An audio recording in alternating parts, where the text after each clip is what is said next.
로버트 게이츠 전 미국 국방장관이 최근 발간한 자신의 회고록에서 지난 2010년 11월 북한의 연평도 포격 때 사태가 확전되는 것을 막기 위해 미국이 개입했었다고 밝혔습니다. 네, 이 회고록에는 북한 급변 사태가 발생할 경우 핵무기 처리 등의 민감한 문제를 어떻게 다룰 것인지 중국과 협의하려고 했다는 내용도 담겨 있습니다. 전문가와 함께 게이츠 전 장관의 회고록 내용을 자세히 분석해 보겠습니다. 국방연구원 김철우 박사, 한국국방안보포럼의 양욱 연구위원 함께했습니다. 네, 두 분 안녕하세요. 안녕하세요.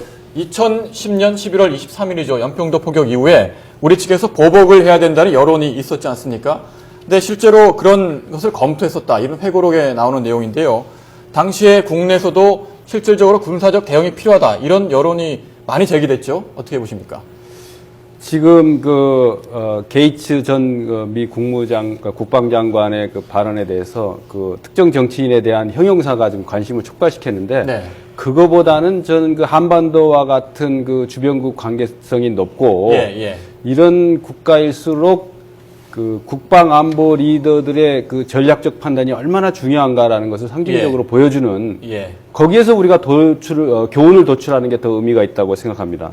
그 회고록 내용을 잠시 보면요. 저희 이제 한국이 전투기와 대포를 동원해서 보복할 계획이었다. 미국이 긴장이 고조될 것을 우려해서 며칠간 통화로 설득했다. 이런 내용이 담겨 있습니다. 그렇죠. 우리 국민들은 이제 우리 YTN을 비롯해서 영상물로 제공해 시커먼 연기가 뿜어져 나오는 말이죠. 연평도 상황을 보고 가슴이 많이 진짜 붕괴하기도 하고 뭐 여러 가지 정서가 있었지 않습니까? 그러나 이 나라 국방을 지키고 대한민국 또 한반도의 안보 상황을 관리하는 국방안보의 순회에서는 눈에 보이지 않는 깊은 논의가 있었다. 특히 미국과 중국의 이런 안보 상황을 관리하기 위한 그 역할이 상당히 중요하다. 구체적인 설득 작업까지 있었다고 나오지 않습니까? 그래서 이러한 그 국가 안보 위기 상황에서는 국민의 정서나 속이 후련한 감정적 대응보다는 고도의 전략적 판단이 필요하다. 그래서 저는 이 듀티라고 된 이 회고록이 단순한 그 책을 띄우기 위한 그 마케팅 차원의 어떤 자극적인 표현을 동원했다고 보지 않습니다. 그래서 특히 CIA 국장까지 지냈고 노련한 또 1, 2년 한 것도 아니고 국방장관을 오래 했던 분의 이러한 언명은 이 앞으로 다가올 한반도 안보 위기 상황에서 많은 시사점과 교훈점이 있다라고 보여집니다. 네, 그럼 당시에 강력한 응징을 하지 않았던 거는 미국의 개입의 영향이 컸다고 볼 수 있는 거네요. 이 일단 지금 이 책 자체가 회고록 내용에는 지금 그렇게 나와 있습니다. 지금 이제 저도 내용을 읽지 않았지만 보도된 바를 따르면 비례성을 넘어설 정도로 한국이 그 보복 작전을 준비했기 때문에 이것을 전환해서 말렸다라고 얘기가 나와 있는데 사실 좀 제가 들은 얘기하고는 좀 차이가 있는 것 같습니다. 왜냐하면 그동안은 합참 관계자분들 말씀을 들으면 뭐 이것은 어떤 미국의 어떤 그런 얘기도 있었지만은 우리 스스로도 그렇게 느끼고 판단을 한 것이다. 그리고 그렇게 준비를 해왔다라고 뭐 그런 얘기들도 저는 들어왔었습니다. 그래서 이제 물론 이제 어떤 미국의 역할도 있었겠지만 뭐 우리가 이 대한민국을 지키는데 그 과연 뭐 미국 말대로만 따라서 갈 수 있었을까 이런 생각을 해보기는 합니다. 당시에 강력한 응징을 하지 않은 것이 어떤 의미가 있는 겁니까? 우리 국력이나 군사력이 부족해서 그런 겁니까? 아니면 미국이 개입해서 이걸 못하게 했기 때문에 응전을 하지 못한 겁니까? 우리 양욱 그 전문가님께서도 말씀하셨다시피 대한민국 안보를 지키기 위한 우리 그 합참이나 국방 순회들의 판단도 그동안 60년 동안 많은 협박과 공갈 또 실제 도발을 당해왔기 때문에 상당히 발전돼 있다고 봅니다. 중요한 것은 당시에 말이죠. 우리 F-15K 같은 그런 최첨단 전투기 있지 않습니까? 그런 거 가지고 적을 확실하게 응징해서 우리 어떻든 더 이상 도발의 엄두를 못 내도록 하는 그런 거 해야 되는 거 아니냐. 그 이후에 김관진 국방부 장관이 취임해가지고 도발 원점이나 또 지원 세력이나 지휘 세력까지 앞으로는 응징하겠다. 그래가지고 3년여 동안 안보 상황을 잘 관리해 왔지 않습니까? 근데 이제 중요한 것은 과연 지금 그 관심의 대상이 미국의 그런 중재나 만류에 의해서 뭐 이런 것을 중단했느냐 그런 건데 그런 구체적 논의사항 그거보다는 그 아까 말씀드린 대로 우리 안보 국방을 책임지고 있는 최고 결정 라인에 있는 사람들이 오판이 상당히 우려되는 거. 오판은 북으로부터만 오는 것이 아니고 남으로부터도 올 수 있다는 거죠. 남측으로부터. 그래서 이 전략적으로 감정적이나 정서적으로 대응할 것이 아니고 국가 안보와 여러 가지 미치는 영향, 뭐 구체적으로 다임이라고 합니다. 동전을 표현하고 예. 하는 외교적인 문제, 예. 또 정보적인 문제, 정보를 구체적으로 알아야 되지 않습니까? 군사적인 대응 문제, 또 경제적 파급 영향까지를 종합적으로 고려한 이른바 스트래티직 커뮤니케이션. 중국에서는 이걸 전략적 소통이라고 합니다. 그래서 미국의 최근에 여기 게이츠 국방부 장관이 멀린 합참부장하고 이렇게 기자회견하는 모습도 많이 나오고, 예. 천안함 그 사태 이후에도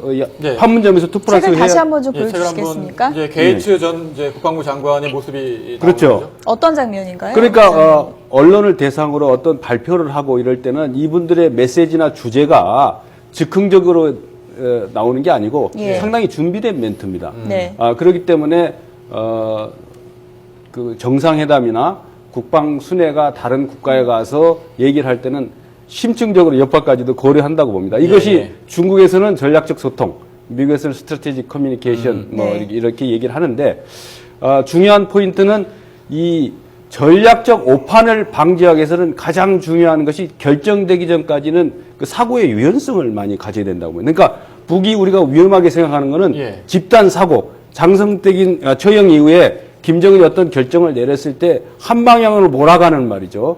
어떤 집단적 편견이나 그런 것들이 오판을 불러일 수 있다.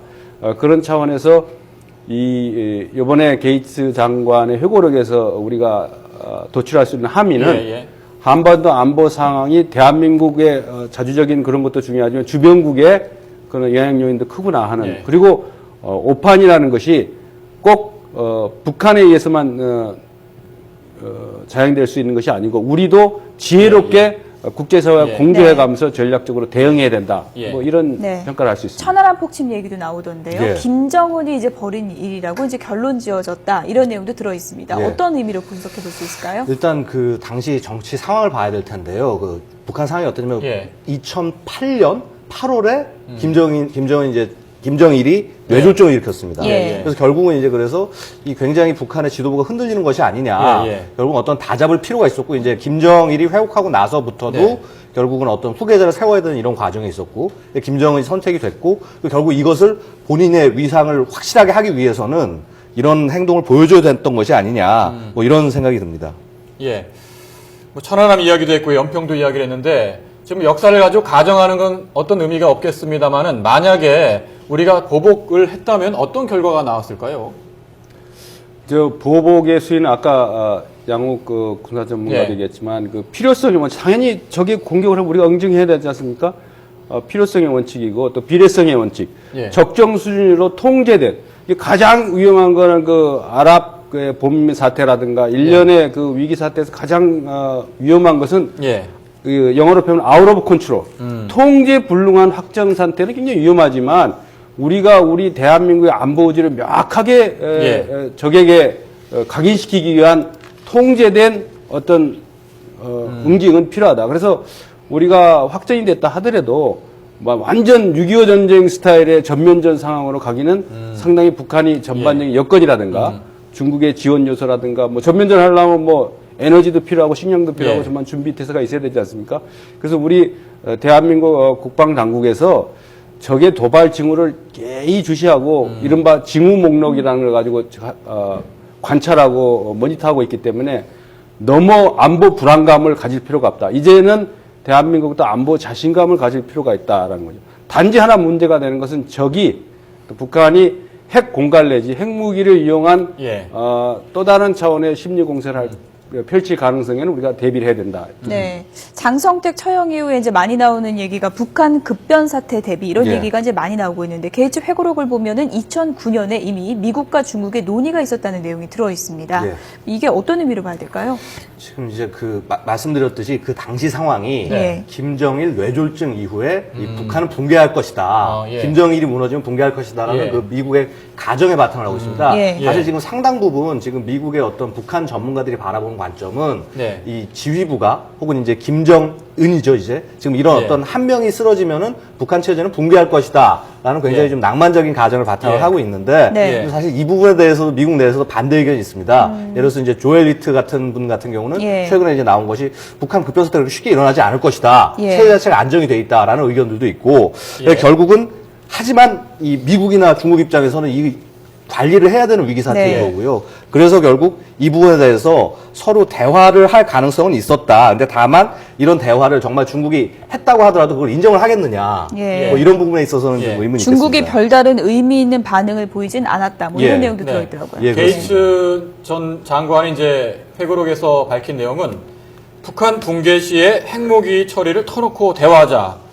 휘차이호 중국 군사위 부주석에게 한 말인데요. 여기에 대해서 부주석은 북한에 대한 당신의 견해에 감사한다. 의미가 별로 없는 답변을 한 것 같습니다. 근데 이제 네. 사실 이제 당시를 봤을 때는 그 미국과 중국 사이에 아주 미묘한 긴장감들이 흘렀습니다. 왜냐하면 네. 게이츠가 1월에 이제 2010년 11년인가 1월에 방문을 했을 때 예. 그 뭐를 했냐면 그 회담하고 있는 사이에 예. 중국은 스텔스기를 날렸습니다, 자국에. 그래서 언론에 빵 터트리면서 예. 이제 우리는 미국을 이제 공격할 수 있다. 혹은 이제 미국에 뒤처지지 않는다라는 예. 모습을 보여줬고, 그만큼 사실 양국의 군사적인 긴장 관계, 특히 동북아의 패권을 둘러싼 긴장 관계가 강했기 때문에 이 내용을 자세히 서로 얘기할 수는 없었다는 겁니다. 예. 그래서 사실상 거리를 봤을 때 연변거리가 중국 쪽에서 훨씬 더 가깝지 미국에서 통제하기 쉽지는 예, 않지 예. 않았겠습니까? 예, 예. 그래서 바로 그런 면 때문에 아마 중국에서 시큰둥한 반응을 보였을 것이다라는 판단도 가능합니다. 예. 그 당시도 마찬가지였는데요. 지금 만약에 북한에서 급변 사태가 벌어진다면 국제사회에서 가장 큰 관심을 기울이는 부분이 바로 북한 핵 문제 아니겠습니까? 핵무기를 어떻게 처리해야 될지 그 부분에 대해서 논의가 이루어질 텐데 만약에 북한에서 급변 사태가 일어난다면 이 문제 어떻게 접근해야 될까요? 이제 급변 사태의 정의를 어떻게 하느냐에 따라 달라지죠. 뭐 지난번에 장성택 처형 이후에 언론에도 많이 공개가 됐습니다. 6가지 이른바 시나리오. 네. 뭐 구테타 이한 정권 교체라든지 주민 봉기나 이런 내전 사태, 예. 뭐 생화학무기. 그래서 지금 북한 급변 사태라는 것은 북한 정권 당국에서 상황을 관리할 수 없는 정도의 다양한 상황이 대량 난민 사태라는 여러 가지가 네. 있는데 이런 상황에서 그 강대국인 그 미국과 중국의 공통 관심사는 물론 중국은 대량 탈북 난민 사태가 중요하겠지만은 핵무기나 핵물질을 과연 어떻게 관리할 것이냐라는 예. 그런 중요한 문제가 있지 않습니까? 그리고 여기서 중요하게 우리가 봐야 될 것은 그 게이츠 장관이 네. 중국 당국자에게 비공식 그 당시로는 비공식 예. 논의에서 예. 핵무장한 북한이라고 할 수 있는 Nuclear Armed North Korea라는 그 워딩을 썼다는 게 상당히 의미가 있다라고 보는 거예요. 그러니까 이미 군사적인 대비태에 대해서는 최악의 경우를 대비하는 거죠. 예. 외교는 이제 적을 말이죠. 핵 보유국으로 인정할 수 없지 않습니까? 군사적은 최악의 사태를 하기 예. 때문에 그러한 미중 간의 고도의 전략 대화가 있었다라는 게 상당히 중요하고 특히 예.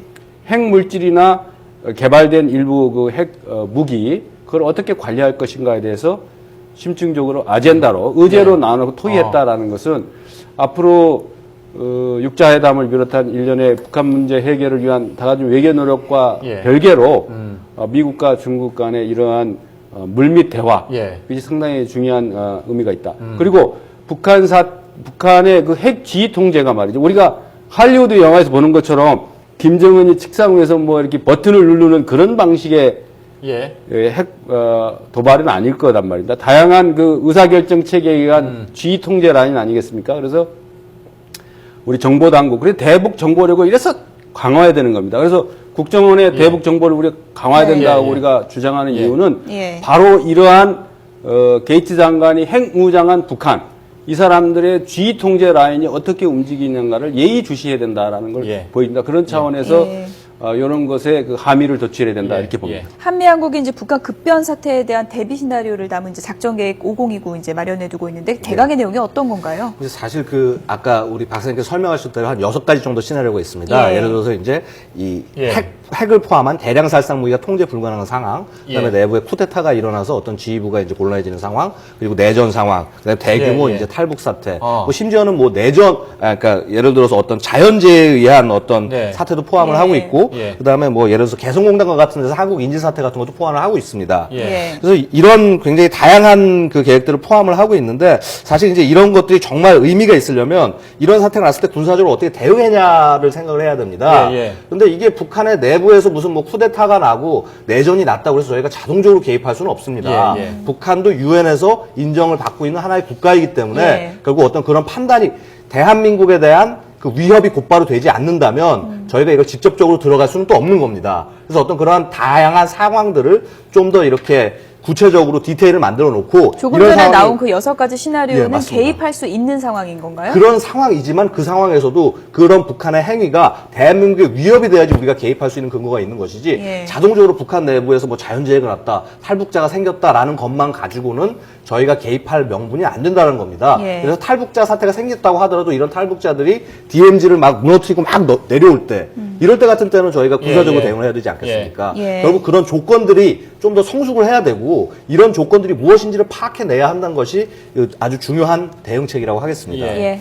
전직 미국 국방부 장관의 회고록이 논란을 일으키고 있는데요. 앞으로 예상되는 북한의 변화와 더불어서 앞으로 이 내용들 한반도 문제 어떻게 풀려나갈지 미국 전직 장관의 시각에서 본 게 굉장히 독특합니다. 네. 지금까지 국방연구원의 김철우 박사 그리고 한국국방안보포럼의 양욱 연구위원이었습니다. 두 분 고맙습니다. 예, 감사합니다.